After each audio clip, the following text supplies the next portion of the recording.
rise, ladies and gentlemen, and it's Friday. Friday is Leadership Day. Friday is Future Day. Friday is Get Ready for the Weekend Day. All of those things come together. And for many people today, it's a very, very sad day because this is the day that Elon Musk decided that he's putting out the word to the Twitter employees who don't have a job. And no matter what your thought about Elon Musk or what your thought about Twitter or whatever you think, we have to take some time, at least as fellow human beings, to know that for many, many people, this is a very sad and very difficult and very scary day. It really is. And so those of us who are trying to have compassion or empathy, be able to have those quality characters in us, at least need to take some time to be thoughtful about the people who have what I call the fire you fever. Fire you fever. Have you ever been fired? Have you ever been laid off? Or are you one of those people who perhaps just always had the chance to make the choice of where you worked or not? Whatever the case might be, I think there's something that we can all learn by what happened today. And so let's do a little thinking about that on Friday is Future Day and see if we can come up with some interesting ideas.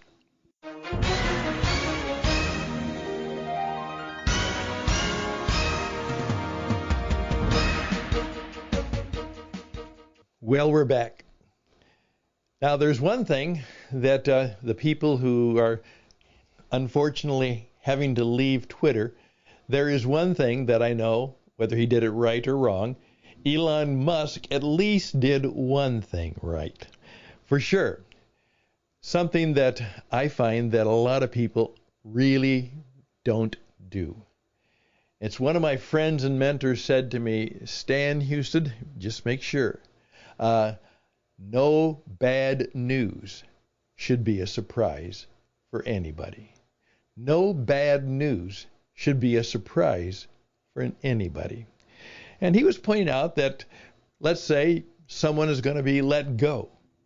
Now, there should be something, either in the coaching, the counseling, the consulting, somewhat of a communication that what is happening today shouldn't come as a complete surprise.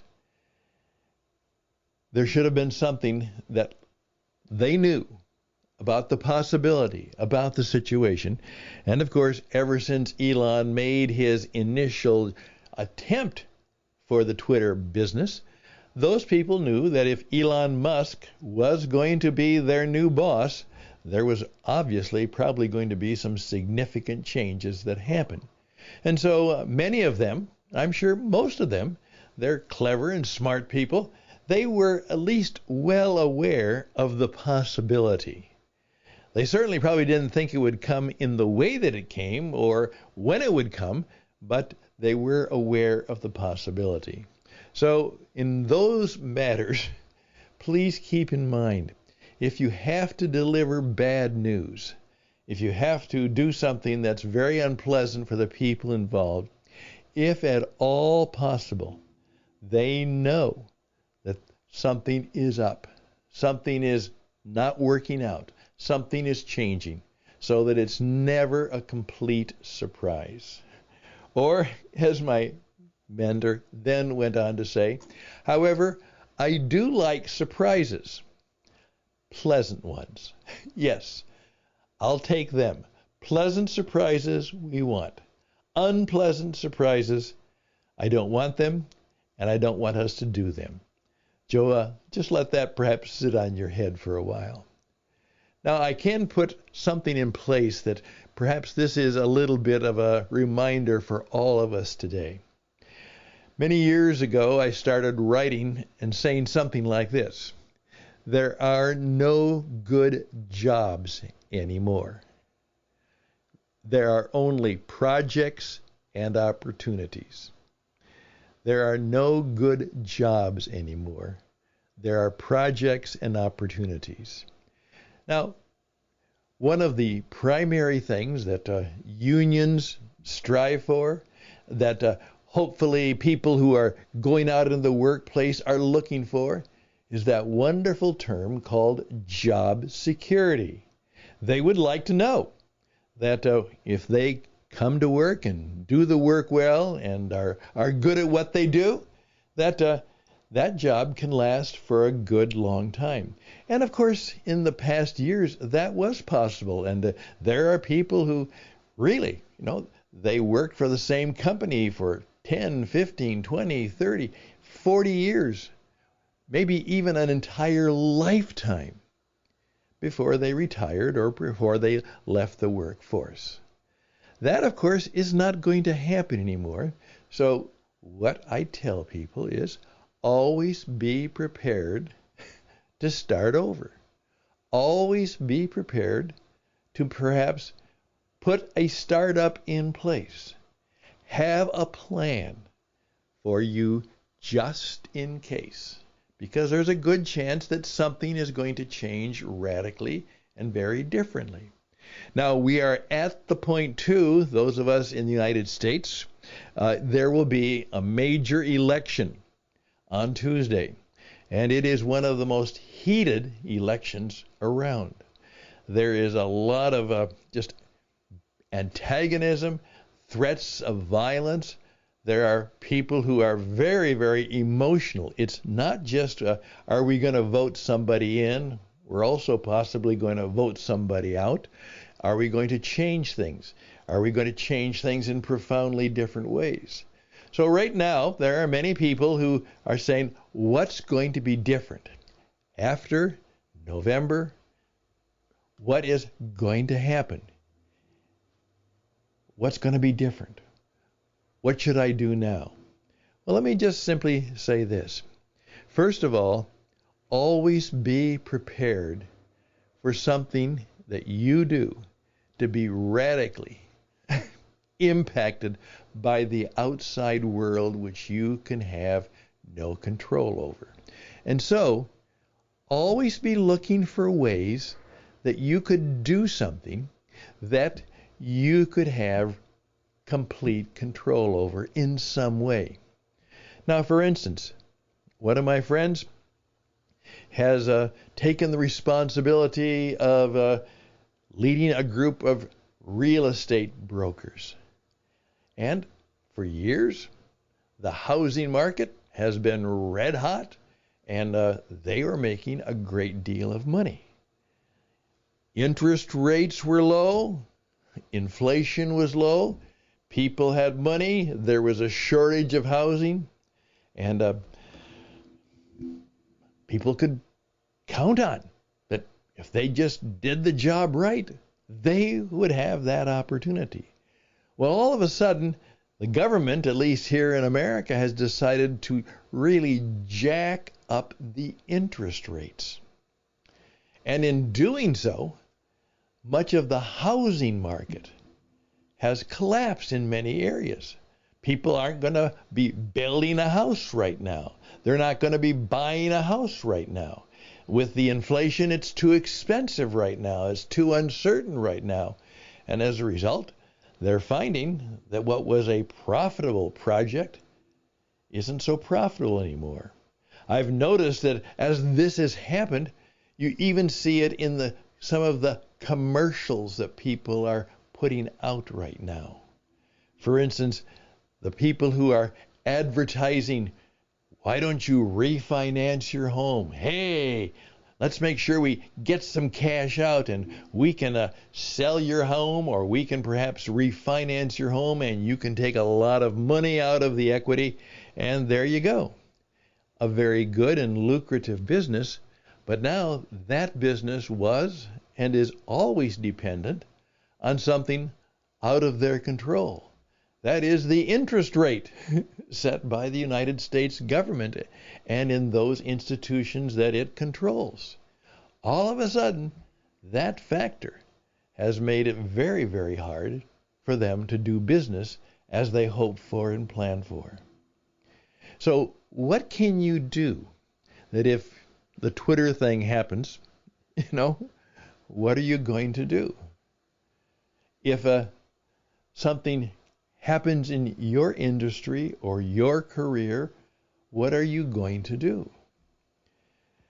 Always be prepared to be surprised, or for things to change, or for literally paradigms to perplex you and puzzle you. Where is your emotional and mental and spiritual strength that in some way will help you through these difficult times? I was just talking to one of my friends, and he has gone through a situation where it's wonderful. Just as I did a number of years ago, he heard those 4 words: Stan, or Wayne, or Sue, or Jack, you have cancer. And it turns out that was a complete surprise to him. Literally, the doctors thought he was just having indigestion. And it turns out that it got worse. And something happened, and all of a sudden he found out that he had a very rare cancer. And it was a cancer in which survival was slim. It was so rare, and it was just something that was raging on. I mean, it didn't take long for this cancer to do its thing and desecrate, decimate, maybe even bring death to us.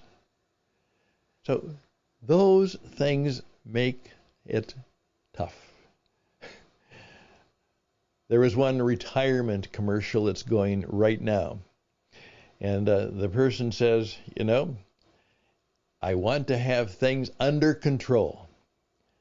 And thanks to, and they give the name of the company, they say, and now I do. I have it under control. I'm in a good place. I'm in a good situation. And who knows when that good situation or that difficult situation will come to an end. I'm Stan Houston. The program is Interesting Ideas, and we're just thinking about the fact that all of us need, not in morbidity, not in a frightening way, not in being scared to death, but how are we preparing ourselves, as I said, emotionally, physically, intellectually, spiritually, to deal with one of those gotcha things? All of a sudden, our world changes. All of a sudden, our situation is perilous. All of a sudden, we're in deep trouble. We'll be back.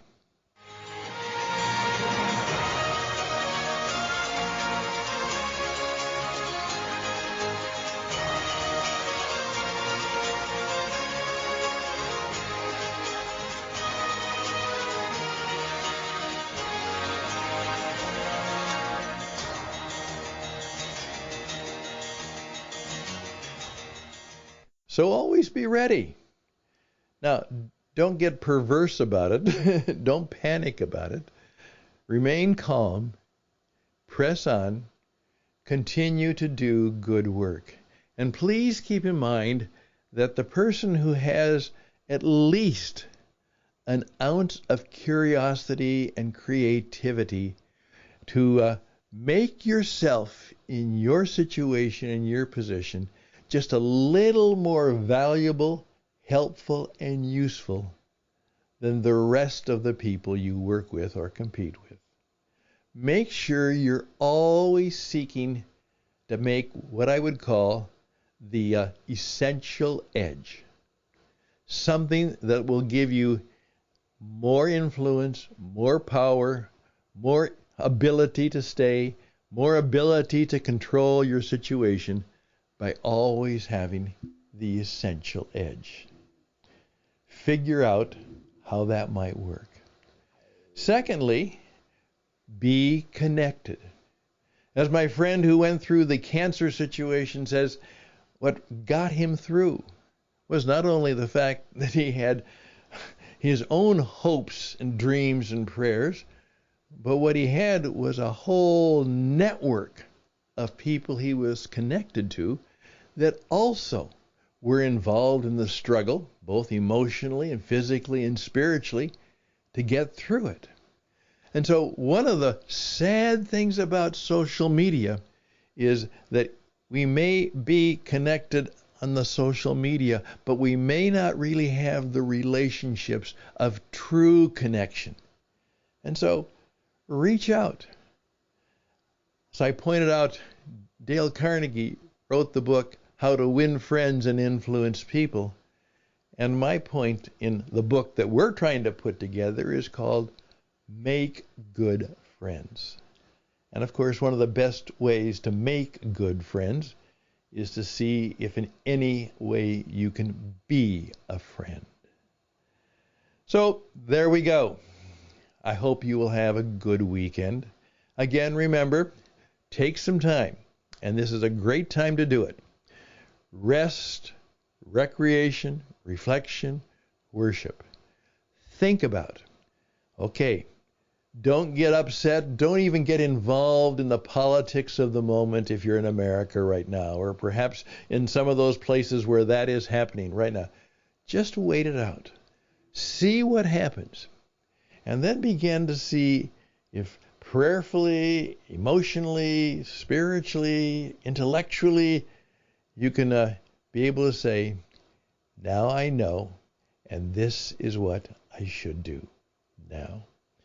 I'm going to be doing that kind of work myself this weekend because I have many opportunities and I have many threats and things that could go wrong. How can I be prepared, better and best prepared for those things that might happen that I'm not particularly happy about? And thoughts and prayers for the people, no matter what you think of Twitter, Republican, Democrat, right, left, whatever that is all about. Please keep in mind that people and families are involved, and they all need our thoughts, prayers, and best wishes. And I pass the same on to you. All the best and blessings for the weekend. Take care, and bye for now.